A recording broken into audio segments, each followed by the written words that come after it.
श्रीगणपतिताडम् घटोत्कटसुन्दरदन्तिमुखम् भुजगेन्द्रसुसर्पगदाभरणम् गजनीलगजेन्द्रगणाधिपतिम् प्रणतोऽस्मि विनायकहस्तिमुखम् सुरसुरगणपतिसुन्दरकेशम् ऋषिगणपतियज्ञसमानम्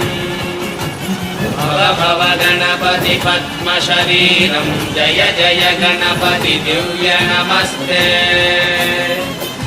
गजमुखवक्त्रम् गिरिजापुत्रम् गणगुणमित्रम् गणपतिमीशप्रियम् करधृतपरशुम् गङ्गणपाणिम् कबलितपद्मरुचिम् सुरपतिवन्द्यम् सुन्दरनृत्तम् सुरचितमणिमकुटम् प्रणमत देहम् प्रकटिततालम् षड्गिरितालमिदम् तत्तच्छड्गिरितालमिदम् लम्बोदरवरकुञ्जासुरकृतकुङ्कुमवर्णधरम्